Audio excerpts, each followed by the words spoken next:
Hello everyone. Good morning to all. I am Ankita Bhagat, your science teacher from Sajanand English Medium School at Nathej. So students, in our previous session part 3, we were discuss about the different component of nucleus. So which component? That is nuclear membrane, nucleoplasm, nucleolus. Now let us again recall that. What is nuclear membrane? So the membrane that separates the nuclear from the cytoplasm, which is called nuclear membrane. And the nucleoplasm, so the similarly the cytoplasm which is present in cell, so similarly the nucleoplasm which is present in the nucleus, it is jelly like substances. Got it? Now the nucleolus, so the small oval body that is present in the nucleus, you can see in the figure, it's called nucleolus. But the last component is remaining, nuclear material. Now let us discuss about nuclear material. So it contains the chromosomes made up of DNA. So the nuclear which contain the chromosomes made up of DNA and protein. And the segment of DNA are called genes. They act as the heredity vehicles. You can see in the figure, there are the thread-like structure. Here, you can see in the figure, there are the thread-like structure is present, is called the chromosomes. Right? So when it has a thread-like structure is called chromatin, but when it condenses the form of chromosomes, the structure like a ribbon. Got it? And it is made up of a DNA. Now what is the full form of DNA? That is deoxyribonucleic acid. Got it? And the segment of DNA are called genes and they are act as the heredity vehicles. Now what is meaning of gene? Let us discuss. So the chromosomes which carries the genes and the help in inheritance or transfer, the genes which is help in inheritance or transfer of characters from the parent to the offspring. What is meaning of offspring? So offspring, it means the next generation, right? And the chromosomes can be seen only when the cell divides. It only seen when the cell divides, right? So gene is the unit of inheritance in living organism, and it controls the transfer of heredity characteristics from the parent to offspring. So it transfer the characteristics from parent to child. Got it? So it transfer the characteristics from parent to offspring. This means, for an example, if your parents if your father has the brown eyes, you may also have the brown eyes. It is not necessary, but it is the possibilities, right? So if your mother has the curly hair, you might also end up having the curly hair, right? So the different combination of the genes from the parents result is the different characteristics. Got it? So this is the gene. Now nucleus, in addition to its role in the inheritance, act as the control center of the activities of the cell, and the entire content of the living cell is known as protoplasm. It includes the cytoplasm and the nucleus. And the protoplasm is called the living substance of the cells. Got it? Now here the information about the prokaryotes and eukaryotes. Got it? So the nucleus of the bacterial cell is not well organized like the cell's multicellular organism. There is no nuclear membrane, and the cell having the nuclear material without nuclear membrane are termed as the prokaryotic cell. And the organism with this the kind of the cell are called prokaryotes.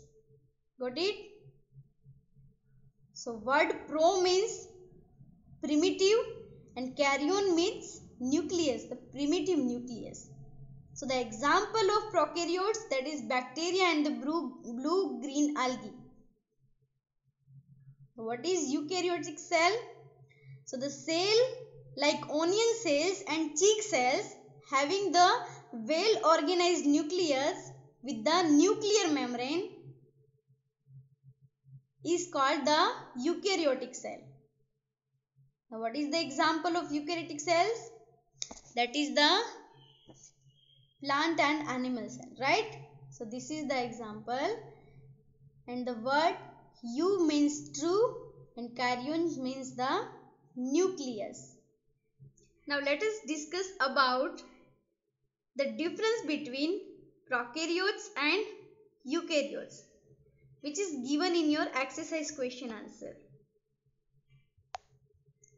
The first point in that is most prokaryotes are unicellular. Unicellular, it means it is the single celled. So most of the prokaryotes are unicellular, and in eukaryotes there are the most of the eukaryotes are multicellular.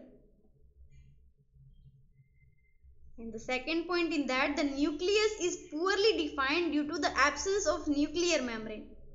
So in prokaryotes the nuclear membrane is absent. That's why the nucleus is poorly defined, right? But in eukaryotes the nucleus is well defined because it has the nuclear membrane. So nuclear membrane is present in that. That's why the nucleus is well defined. Got it? Now the third point in that, the nucleus is absent. In eukaryotes the nucleus is present. After that, the cell organelles such as plastids, mitochondria, Golgi body, etc. are absent. And the cell organelles such as plastid, mitochondria, Golgi body, etc. are present in the eukaryotes. Here the example of the prokaryotes, that is bacteria and blue-green algae. And the example of the eukaryotic cell, that is fungi, plant and animal cells.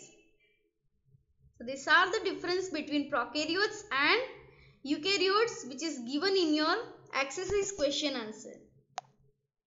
Now the next component we have, that is food vacuole. Sorry, it's a vacuole. So the fluid filled membrane bound spaces are known as vacuole. So you can see in the figure the blue portion, which is fluid filled membrane, right? And which is bound, the spaces are known as vacuole. In animal cell, either they are absent or if present, then the small in size and temporary. So the vacuole which is absence in animal cell and it is the present in plant cell. But if the present in animal cell, which is very small in size and it is temporary. And the plant cell, Vacuole are large and permanent. And outer membrane is called the tonoplast. Here the outer membrane is called the tonoplast filled with the fluid cell sap. So fluids mean the liquid like substances. Got it? Now let us discuss about the function of vacuole. So what are the function? That is, it provides the turgidity and rigidity. So the function turgidity, it means it maintains the water level in the cell, where rigidity, it is the tough covering, right? So it provides the turgidity and the rigidity to the cell, and they store the substances. So in plant cell, it is used to the storage, right? So these are the function of vacuole. Now the next one, that is the next and the last component, is plastids. So plastid, which is only found in the plant cell, they are not found in the animal cell, because in the plant the green pigment chlorophyll is present, right? So the plastids mainly are three types. Which one? That is leucoplast, chromoplast and chloroplast. Now the first one, leucoplast, which is colorless, and the chromoplast, which is colored, whereas the chloroplast, which has the green color. You can see in the figure the chloroplast which has green color pigment.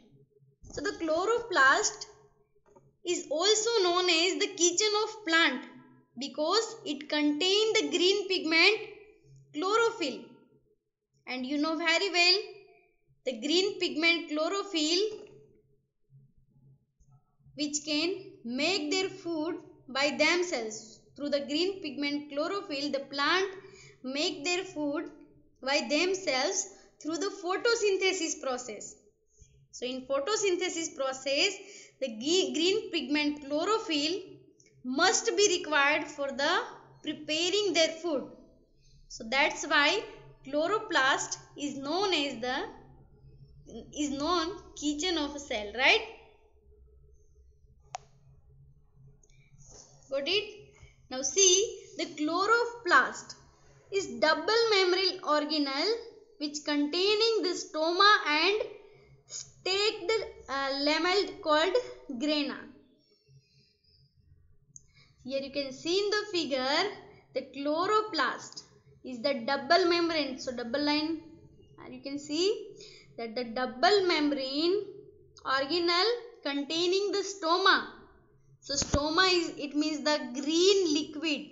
So green color liquid you can see in the figure, which is called stoma, and the staked lamella called grana.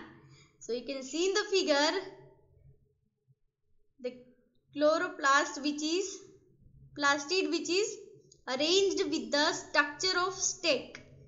So that's why it is called the staked lamella called grana. So grana contains the green pigment chlorophyll that help in the photosynthesis process, and through the photosynthesis process plant make their food by themselves. Now what is the functions of plastids? So the functions of plastid is chloroplast help in the photosynthesis process. I already told you, the chloroplast which is help in the photosynthesis process, and the leucoplast which store the food as the fats, etc. So leucoplast which is used for the storage of food. Now the last one, that is the chromoplast, that imparts to color to flowers and fruits. So the chromoplast which imparts the color to flower and fruits, it is important for your MCQ question. Remember it, right? Now the last topic in this chapter is difference between plant cell and animal cell. Here the figure given of plant cell and animal cell. Now let us compare. So this one is the figure of plant cell and this one is the figure of animal cell. So you can clearly to see here the cell wall is present in the plant cell, but cell wall is not present in the animal cell. I already told you in the part 3, right? And the cell membrane both present in the both cell, plant cell and animal cell. Now the next, that is vacuole. So vacuole in the plant cell, that is very big in size, but the vacuole in the animal cell is very small. So here the vacuole is very big in size and here the vacuole is small, right? And the nucleus present in both cell, that is plant cell and animal cell. So here the nucleus is present in both cell. Got it? And nuclear presence, that means the nuclear membrane also presents. So outer layer of the nucleus is called the nuclear membrane. We already discussed about that, right? So the nuclear membrane is also present in both cell. Now the next we have, that is the cytoplasm. So the cytoplasm, which is the jelly-like substance which is present in the both cell, that is plant cell and animal cell. But one more thing, that is chloroplast. Just we are discuss about the chloroplast, a green pigment, plastids, which is present in plant cell but absent in animal cell. And you know very well the plants make their food by themselves, whereas the animals depends on plants for their food. They depends on other for their food, right? So why the plants make their food? Through the photosynthesis process, because they have the green pigment chlorophyll. They have the plastids. But in animal cells, the chloroplast, the green pigment chlorophyll is not present, right? So these are the difference between plant cell and animal cell. Now let us discuss the difference again. So the cell wall is present in plant cell and cell wall is absent in animal cell. Now the second point, plastids are present where the plastids, the chloroplast is absent. Now the vacuole is big and permanent, but in animal cell the vacuoles are present and temporary, but which is very smaller in size. Got it? So one table given to you in your textbook, let us feel. So the comparison of plant cell and animal cell. So the cell membrane is present in a plant cell and animal cell. Yes. Now the cell wall which is present but the absent in animal cell. Got it? Now the nucleus is present. Yes, the nucleus is present in both cells. So you can write here present. Now the nuclear membrane. Yes, the nuclear membrane also present in both cells because the nuclear is visible properly, right? So the nuclear membrane is present in both cells, and the nuclear membrane is the outer cover of the nucleus. So the answer is here present, present. Here also present, present, right? Now the cytoplasm, it is the jelly-like substance which is present in both cells. Now plastids. So plastid, you know very well, the chloroplast which is present in plant cell but absent in animal cell. Now the vacuole. So vacuole which is large in a plant cell but small in a animal cell, which is temporary. Got it? So students, our session is over here and also our chapter is over here. I hope you all are understood very well. Now next video we will upload in next session. Thank you. Have a nice day.